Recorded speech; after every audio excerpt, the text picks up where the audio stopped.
Template তৈরি করার সময় আগের একটা লেসন আমি আপনাদেরকে বলেছিলাম যে কিভাবে আপনি টেমপ্লেট বিভিন্নভাবে সেভ মানে মডিফাই করে সেভ করতে পারেন।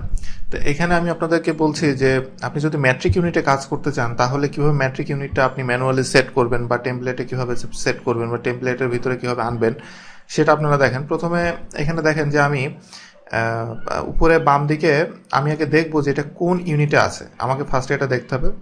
তো এখানে আমি গেলে আমি এখানে দেখছি যে এটা ইঞ্চিতে দ্যাট মিনস এটা আমি যে ম্যাট্রিক ইউনিট চাচ্ছি এটা ম্যাট্রিক ইউনিটে নাই। তো আমাকে এটা ম্যাট্রিক ইউনিটে ফার্স্টে এটা নিতে হবে। তো ম্যাট্রিক ইউনিটে নিতে গেলে আপনাকে প্রথমে ইউনিটের ভেতরে ইউনিটটা আপনাকে চেঞ্জ করতে হবে। চেঞ্জ করে ইঞ্চি যেটা আছে সেটা আপনাকে মিলিমিটারে আপনি নিতে পারেন।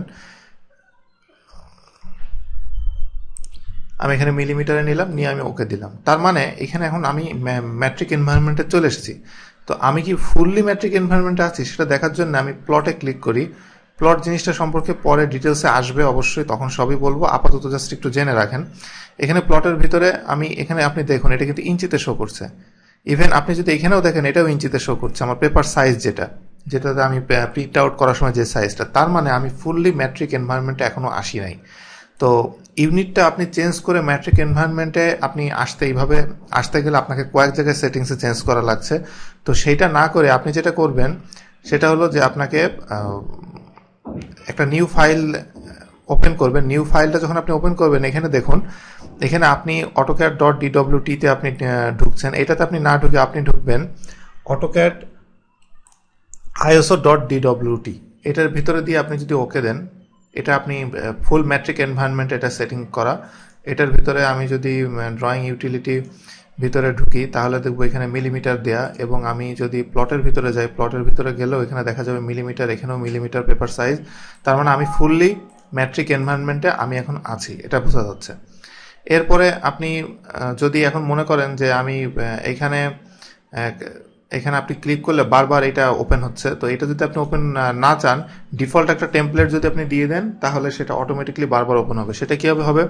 রাইট বাটন ক্লিক করে অপশন, এরপরে ফাইলের ভিতরে ঢুকে টেমপ্লেটসের আন্ডারে এখানে দেখবেন default template file name for Q new, এটার ভিতরে দেখেন নান দেয়া। নানের ভিতরে ক্লিক করে বা ব্রাউজে যে এখানে দেখেন টেমপ্লেট ফোল্ডারটা ওপেন হয়েছে।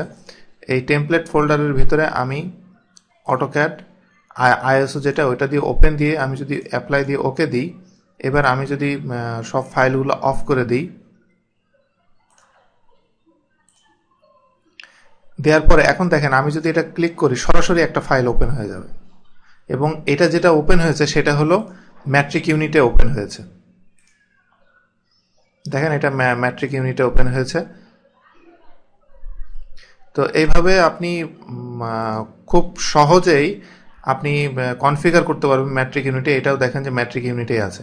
আপনি কোন ইউনিটটা চাচ্ছেন ওইভাবে আপনি টেমপ্লেট তৈরি করে আপনি টেমপ্লেটের মাধ্যমে আপনি এটা আপনি খুব সহজে আপনি ইউনিট বলেন, ফুল ম্যাট্রিক এনভায়রনমেন্ট চান বা আপনি অন্য এনভায়রনমেন্ট যেটা চান, আপনার যে ফিল্ড অনুসারে যেটা ম্যাচ করবে সেই এনভায়রনমেন্ট আপনি টেমপ্লেটে, সবচেয়ে ভালো টেমপ্লেটে সেভ করে নিয়ে পরে সেম টেমপ্লেট আপনি বারবার রান করালে এটা আপনার জন্য সবচেয়ে ইজি হবে।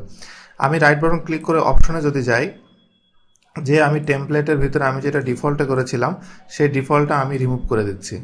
রিমুভ করে অ্যাপ্লাই করে দিলে আমি আবার যখন ক্লিক করব এখন আবার তার আসে আমার কাছে আবার এটা জিজ্ঞেস করবো যে আমি কোনটা ওপেন করতে চাই।